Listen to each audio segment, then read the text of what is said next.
Genesis 7, the flood. Then the Lord said to Noah, "Come into the ark, you with all your household, for you alone I have seen as righteous before me in this generation. Of every clean animal you shall take with you 7 pair, the male and his female, and of animals that are not clean, 2 each, the male and his female. Also the birds of the air, 7 pair, the male and the female, to keep the offspring alive on the surface of the earth.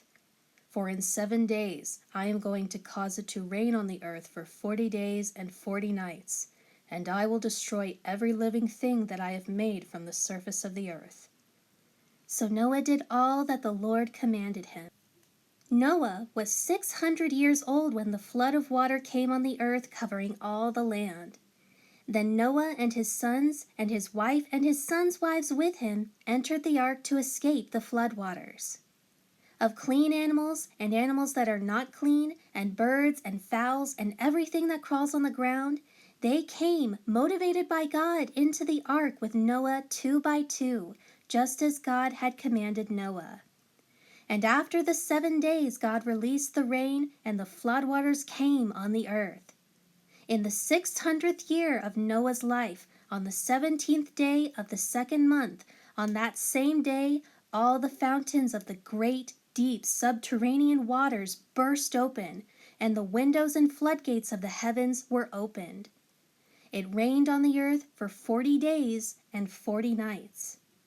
On the very same day, Noah and Shem and Ham and Japheth, the sons of Noah, and Noah's wife and the 3 wives of his sons with them entered the ark, they and every animal according to its kind, all the livestock according to their kinds, every moving thing that crawls on the earth according to its kind, and every bird according to its kind, every winged thing of every sort. So they went into the ark with Noah, 2 by 2 of all living beings in which there was the breath and spirit of life. Those which entered, male and female of all flesh, entered as God had commanded Noah, and the Lord closed the door behind him. The flood, the great downpour of rain, was 40 days and nights on the earth, and the waters increased and lifted up the ark, and it floated high above the land. The waters became mighty and increased greatly on the earth, and the ark floated on the surface of the waters. The waters prevailed so greatly and were so mighty and overwhelming on the earth, so that all the high mountains everywhere under the heavens were covered.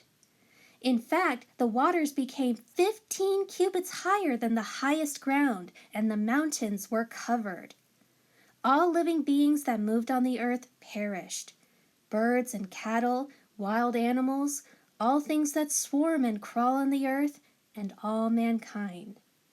Everything on the dry land, all in whose nostrils was the breath and spirit of life, died.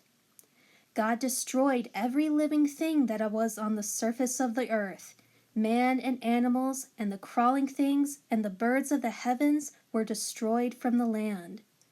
Only Noah and those who were with him in the ark remained alive. The waters covered all of the earth for 150 days.